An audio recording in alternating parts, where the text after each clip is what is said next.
Sa isang bansang puno ng ingay ng politika at kontrobersya, sino ang nagsasabi ng totoo? Sino ang nasa panig ng bayan? Welcome to Bayang Pinas, ang news channel na hindi takot maglatag ng katotohanan. Dito, pinag-uusapan natin ang mga isyong may kinalaman sa kinabukasan mo, politika, pamahalaan at ang tunay na kalagayan ng ating bansa. Hindi kami bayad, hindi kami bulag. Sa Bayang Pinas, ang boses ng mamamayan ang tunay na headline. Kaya kung sawang-sawa ka na sa mga baluktot na impormasyon at scripted na kwento, dito ka na. Dito sa Bayang Pinas, tayo ang bantay at boses ng bayan. Kung gusto mong manatiling mulat at informed, don't forget to like, share, and most importantly, subscribe dahil sa panahon ngayon, ang kaalaman ay kapangyarihan. Ito ang Bayang Pinas, balitang totoo, pusong makabayan para sa sambayanang Pilipino. Tara na't alamin ang tunay na balita. Yan, bago po natin pakinggan ang sinabi po dito ni Atty. Sal Panelo at ni Senator Alan Peter Cayetano, tingnan po muna natin ang picture na ito mga reaksyon. Ayan o. Hindi yan, mali yan. Ito po. Ayan po mga reaksyon. Siguro ito po isang, hindi po ako sure ha. Siguro ito po isang AI generated, edited. At hindi ito talaga ang Pangulong Duterte. Pero sa pagkaka-describe o pagkakakwento ni BP Sara Duterte na butot balat na po ang ating Pangulong Duterte, more or less, heto po yung kanyang itsura. Malungkot man, ayaw man natin siyang tignan sa ganitong estado o ayaw man natin siyang titigan sa ganitong estado ang ating dating Pangulo, pero sa pagkaka-describe po at pagkakakwento ng kanyang mga anak, ganito po ang posibleng itsura ng ating Pangulong Duterte. Ganyan kapayat, ganyan ang itsura niya. Kaya kayong mga nagpadala sa kanya sa dahig, kayong mga nasa likod ng pagpapadala sa dahig, lalong-lalo na yung isa dyan, binigyan pa niya ng dangal, karangalan, disenteng libing ang yung ama. Ganyan ba talaga ang ugali ng mga bangag? Tanong lang po yan mga kareaksyon. Ayan mga kareaksyon, nakakapanlumong tignan kung ito man ang totoong picture o hindi ng Pangulong Duterte mga kareaksyon. Ito po ay hindi nagiging katanggap-tanggap at hindi nagiging maganda para sa atin. Pero kailangan natin tanggapin ang katotohanan na ang ating Pangulong Duterte ay matanda na. 80 anyos na po siya. Hindi na siya yung batang Duterte noong unang panahon. Kaya naman mga kareaksyon, kung sino man ang mga tao na nasa likod ng pagpapadala sa ating Pangulong Duterte doon sa dahig, ay sana nakakatulog po kayo ng mahimbing. At sana hindi mangyari sa inyo itong ginawa ninyo sa ating Pangulong Duterte. Ayan po mga kareaksyon. No? Talagang ang galit ninyo sa mga Duterte dahil lamang sa politika ay hindi talaga tumitigil. Mga kareaksyon. Umpisa na po natin ang ating talakayan ngayon. Visayas, Mindanao, and around the world. Jonathan Rua Molina, inunahan mo ako. Productive kasi nag-file ng reso. Actually, we filed 9 bills. Magaganda yung bills, pero syempre ang pipick upin talaga ng media. Yung reso, I'll explain to you guys tomorrow. I'll take time to explain. But I really truly believe in my heart it's a win-win for the country, for whatever side you are politically. Yung house arrest or embassy arrest, doon naman yun sa Netherlands, so win din yun para sa korte. Pero syempre yung number one natin is yung health ni President Duterte. Remember, he is innocent until proven guilty. So napaka-importante nung kanyang mental emotional and physical well-being. Jenny Bermudez, Nelson Ogalinola Arca, good evening sa inyo. Mabilis lang po umakyat, marami kayong bumabati ngayon. John Mark Cayetano, Mary Lee Pogoy, watching from Israel, shalom sa inyo. Guys, don't forget minsan kasi pag wala na sa news, nakakalimutan natin to pray for the Middle East, for Israel, for peace in the region, understanding, for yung mawalan ng ng human suffering talaga kasi volatile talaga yung region. And tandaan nyo po, no, milyon ang Pilipino sa Middle East. Zabala Flor de Lis Emmanuel. Yan po. Debbie T. Imalay from New York, NY. Explain ko na lang po bukas, ha. So guys, di ba ang life is a journey, eh. So talagang pagkabata ka, talagang yung activism mo, idealism, hindi dapat mawala yung idealism mo pagtanda mo. Pero kailangan yung wisdom mo naman lumalaki. So it's just that when you're older, you see certain cycles, you see what can be done, what cannot be done. Pero when you're younger kasi, 'di ba, hindi mo tatanggapin na basta that cannot be done. So may role talaga lahat, eh. But yung pinag-uusapan namin ni Brother Jeremiah ngayon, yung, if I'm not mistaken, kay Dr. Miles Monroe ko narinig yon, na pag may ipapagawa sa iyo ang Panginoon at hindi mo ginawa, don't steal from this generation. Because if you steal from this generation, you steal from, if you steal something, kung hindi mo gawin yung dapat mong gawin, baka isang generation ang nakawan mo. Ang example dyan si Moses, di ba? What if hindi pumayag na pumunta sa Pharaoh at ipaglaban na ang Israelites ay makaalis ng Egypt? Magpapadala ang Panginoon ng iba. Pero it could have taken 1 day, it could have taken 5 years, it could have taken 500 years. In the meantime, ano nangyari? So I wonder talaga, sa Pilipinas, ilan beses nananakaw yung ating destiny or opportunity, di ba? So, Shireen Banog Mamao, watching from the Kingdom of Saudi Arabia, Jocelyn Balcoba, Filda, yes, dapat makauwi. So, tatloy po yan, di ba? Yung conditional release niya. Kung makukuha naman, no problem. Kaya lang nga, marami na nag-object. Tapos, medyo nakikita ko kasi yung politika ng human rights sa Europe. I'm not saying mapolitika ang human rights. I'm saying iba ang takbo doon. And parang napakalaking price para sa kanila sa ICC na para bitawan ang kaso na to, even if marami sa atin ay tingin wala silang jurisdiction. Ang problema, 6 to 7 years yung kaso, may edad na siya. At laki ng epekto sa health ng isang tao pag malungkot. Especially pag ganyang age, nung may sakit dad ko, voluntary pa yon na pumunta sa US. Pero yung lungkot niya na malayo sa ibang pamilya, malayo sa bansa niya, malayo sa mga barkada niya, it takes its toll, eh. So that's why when we drafted the resolution, pinagpuyatan yan ng ilan staff natin, lawyers natin. So I really thank all of them. Sinabi ko lang pag-pray nila, tama-tama, hindi sila umuwi. Nung sinabi kong umuwi na sila, I think that was like 9-10 o'clock. Kasi may ka-meeting din ako. So tinapos nila. It came out very well. And it's really a balance. If you have a chance, basahin nyo yung buong resolution.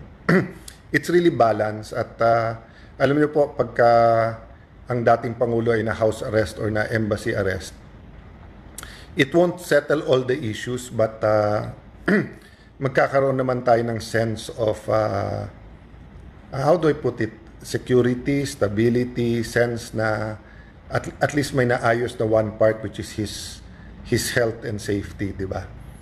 Chantal San Jose, good evening. Larry Tabulado, watching from NC, yan. Fort de Quiros Castillo. Ayan. Fort, everyone's welcome here. But alam mo, Fort, ayun seryoso to na even sa pinakakaaway na kaaway ko, and even nung hindi ako ganun ka-spiritual, wala sa ko talaga, sa utak or puso na to wish masama sa kalaban. So even sa mga kapwa kong nagmamahal kay President Duterte, don't wish evil sa kalaban or bad health or ganyan. I mean, na kay Lord yung vengeance, eh. Siya naman nakakaalam nung lahat, eh. Na kay Lord yung yung justice. Basta doon tayo sa tama.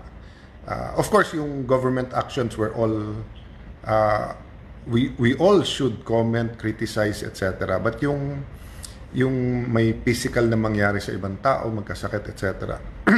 Try natin talaga alisin sa ating utak, vocabulary, sa ating puso kasi. Tama naman po yun, no? Mantagin ninyo, napakagandang makinig po sa isang taong ganito, no? Kasi yung iba, sinasabi nila, sana ma-overdose na si Bangag. Sana ma-overdose na si Palaka. Sana ganyan si Tamba. Sana ganon, ganyan, puro masasama ang kanilang wish. Yung iba naman Senator Alan Peter Cayetano, hindi nga nila wini-wish na ganyan, ginagawa naman nila. Katulad ng ginawa nila sa Pangulong Duterte, wish pa ba yun? Tinapon nila dun sa dahig. Ang ginagawa nila kay BP Sara Duterte, tingnan nyo, puro mga katarant. Kaya yung iba, hindi nga na sila nagwi-wish. Ginagawa na nila.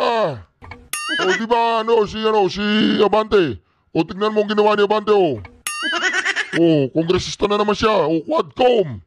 Sabi ni Abante, Quadcom. Pero maganda po sinasabi dito ni Senator Alan Peter Cayetano, wag niyo po silang i-wish na sana ma-overdose na si Bangag. Huwag ganoon. Masama yun, Bangag na nga, ma-overdose pa. Yan, di ba yung, di ba, kasi we can't help it, emotional. So magkakasagutan talaga tayo, di ba? So guys, babalik ako sa values, di ba? Values. Lahat tayo, binavalue natin relationship sa Panginoon at wala pa akong nakikitang religion na tinuturo na wag tayong magmahalan, di ba? I'm talking about yung at least yung mga religion na na pinipresent sa atin ng mundong ito. Of course, you know what I believe in, di ba? But yun nga ang sinasabi ko na anyone or anything that teaches us na gumawa ng masama, medyo mabigat yon kasi iba pupuntahan nun. Galing kayo sa tanasyon. Dubria, Bayo. Galing po kayo sa tanasyon yung magwi-wish ka ng masama. Pangit yun. Huwag po tayo mag-wish ng masama. Kaya kay sa mga animal diyan sa may kongreso, sa may Malacanang, wag po natin silang i-wish na mamatay na sila, ma-overdose sila, mabuwang na sila. Basta wag po tayo mag-wish ng ganyan. Pero mag-comment po kayo sa comment section kung anong gusto nyo mangyari sa kanila. Maybe I can pray, ano sabi niya? For all due respect, sorry.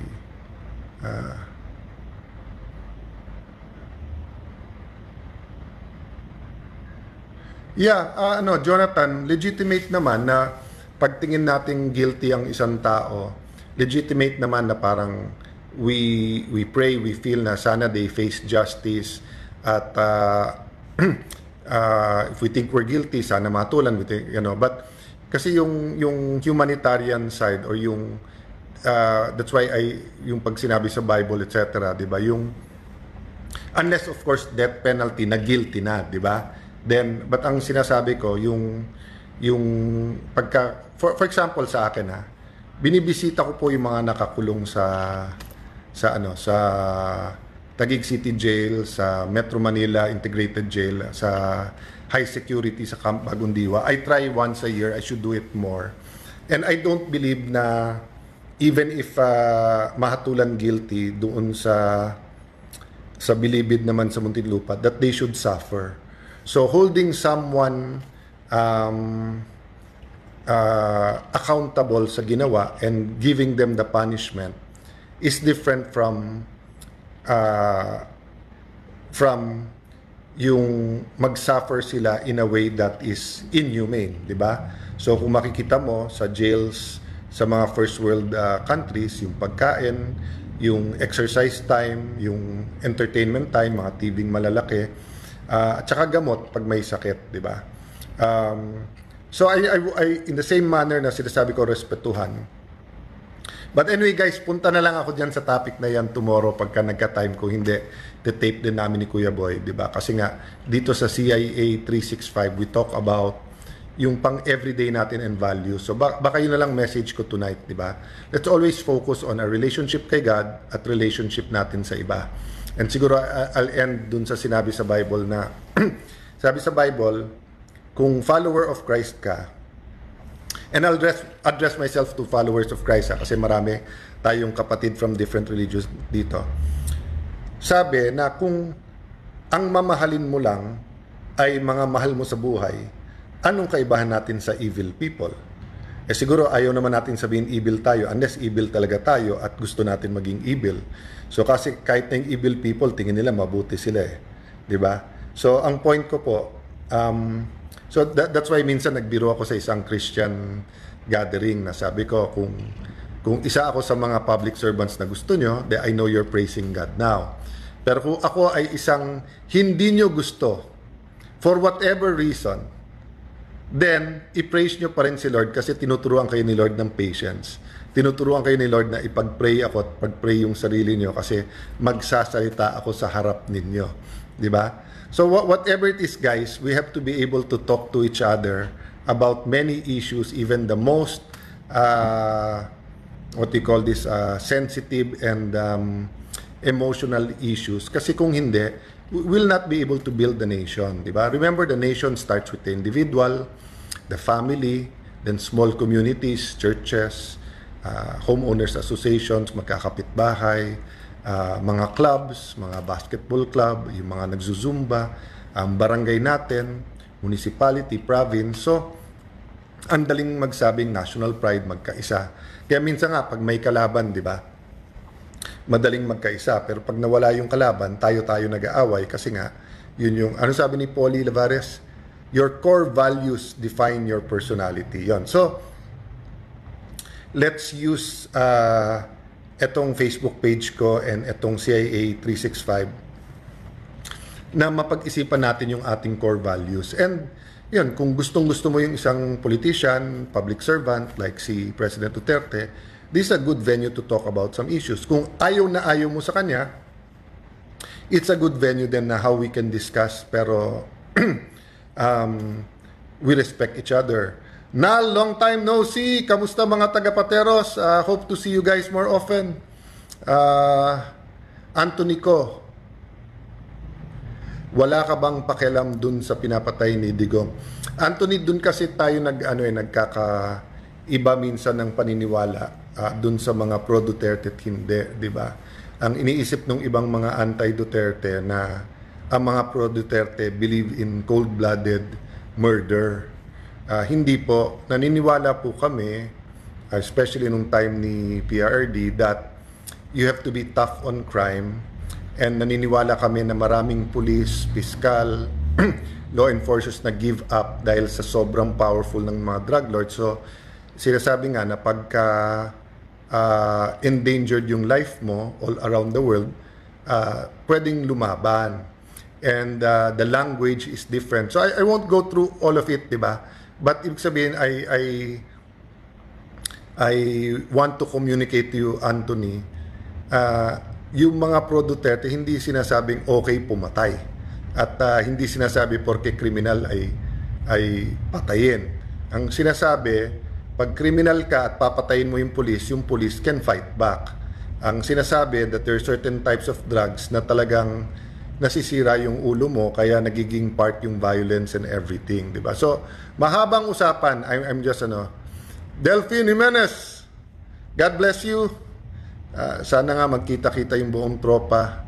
Tama ka naman, Delphine, multitasking. Yun lang kasi pag emotional yung issue, babalik at babalik tayo doon. Tapos minsan kasi pinuputol-putol din yung sinasabi ng mga tao. Katulad ngayon, pagtatanong kami ni media, pwede ba to o hindi pwede? Pag sumagot kami, maraming oo at maraming hindi, maraming magagalit. But actually, ang tanong kasi pwede.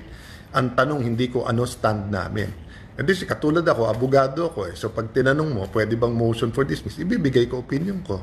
Pag tinanong nyo, pwede bang questionin yung jurisdiction ng court? Ibibigay ko yung opinion ko ayon sa pinag-aralan ko, sa experience ko at sabihin ng staff. Hindi ko sinasabing yun ang dapat naming gawin. Diba? So anyway guys, it's been a good discussion, but in the end, dapat matulog tayo mahimbing na maganda relationship sa Panginoon at maganda relationship sa pamilya. At alam niyo namang sa bahay, si Lani, pilit na hinihintay ako bago matulog. Nauna na siya mga an hour and a half ago. So nag-badminton kami pero mas late ako dumating, di ba? So Polly, thanks again for that reminder, guys. So core values define our personality. So kahit anong galit natin sa iba, kahit anong lakas ng ating paniniwala sa pro and tingnan din natin yung ating heart, no? And Ito kasi mga anti-Duterte, mga ka-reaction. Sandali lang, Attorney Alan. Ito kasi mga anti-Duterte, akala nila na masaya tayo na may mga namamatay, masaya tayo na may nabubuwis ng bumalyon. Hindi kami masaya na may namamatay na Pilipino, hindi kami masaya.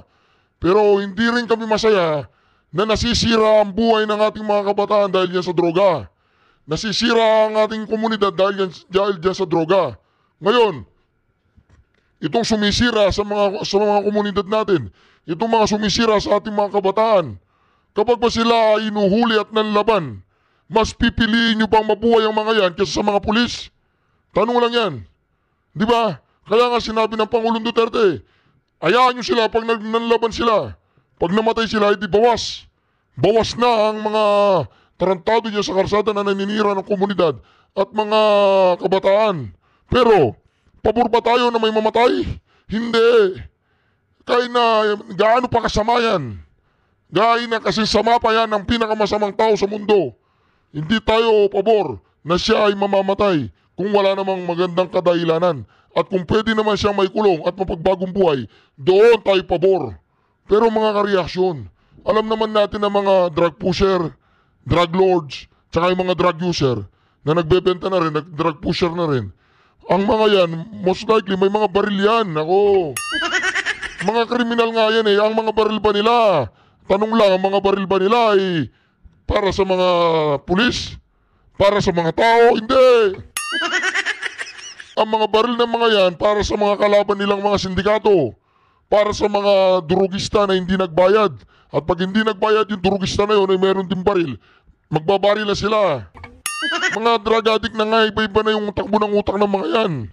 Kaya yan, tamang duda, lagi silang tamang duda, kaya may mga baril ng mga yan. Tapos sasabihin niyo, ay natutuwa mga pro-Duterte sa war on drugs, sa crimes against humanity, katarataduan yan. Mga dilawang pag-iisip ng mga animal na yan. Sino nagsabi sa inyo na natutuwa ang Pangulong Duterte na may namamatay ng mga Pilipino?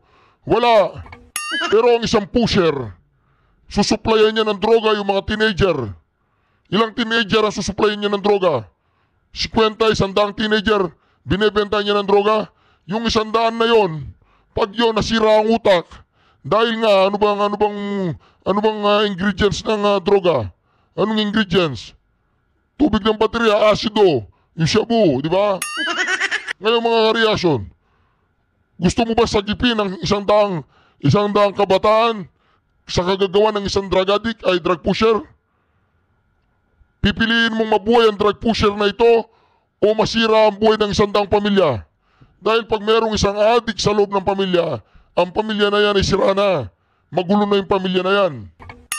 Kaya kayong mga nagmamagaling na natutuwa pa kayo dahil naipakulong ang Pangulong Duterte doon sa daig, dahil sa ginawa niya sa ating bayan, nagkakamali kayo. Malaking pagkakamali yan. Dahil kung ang Pangulong Duterte ay patuloy na namuno sa ating bayan, sinisigurado ko sa inyo ang Pilipinas ay magiging Singapore. Totoo po yun. Magandang umaga po, Attorney Sal. Thank you for accepting our invitation to join us this morning. Napatawag kami dahil nais ka namin hinga ng reaksyon. Isang resolusyon nga po, inihain ni Senator Alan Peter Cayetano sa Senado, no, nananawagan siya sa pamahalang natin na igit po sa International Criminal Court o sa ICC yung pansamantalang pagpapalaya kay dating Pangulong Rodrigo Duterte. Payagan ito sana na manatili sa ilalim ng house arrest sa Philippine Embassy sa The Hague, Netherlands. And he was citing yung poor state of health of the former president. Nabanggit nga nung kanyang dating may bahay na si Elizabeth Zimmerman na butot balat na daw, no? Talagang malaki Skin daw yung and bones. pinawas ng timbang ng ating Pangulo. And also because of his advanced age. Hingan ka namin ng reaction, Attorney Sal. Well, for one, yung pong resolution na yan, yan yung pangalawa. Ewan ko kung alam nyo na Si Robin yata also filed a resolution. Didn't he? actually, the first resolution filed by Senator Robin was prematurely made. Kaya... Previous Congress nga pala. Nung 19th Congress. Saka premature kasi nawala silang session, so hindi tinanggap. And I understand, I was sent a copy of the resolution. The original resolution, or the first resolution, will be filed anytime and co-authored by Senators Bato, Guongo, and Senator Robin. At unlike dun sa resolution ni Senator Alan Cayetano, hindi hinihingi yung house arrest.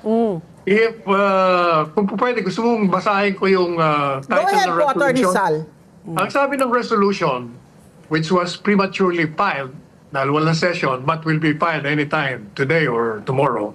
Ang sabi dito resolution strongly urging the immediate repatriation of former President Rodrigo Roa Duterte to the Philippines to foster reconciliation and national unity, to refocus government efforts to address pressing needs, to assert Philippine sovereignty, and to reaffirm the exclusive right of the Philippines to investigate and prosecute its citizens. Tapos yung prayer nila, if I may read, ang sabi doon sa resolution ng tatlong senador, ang sabi, therefore be it resolved, as it is hereby resolved, that the Senate, Republic of the Philippines, to facilitate reconciliation and national unity, refocus government efforts to address pressing challenges such as poverty alleviation, infrastructure development, economic recovery, and climate change resilience,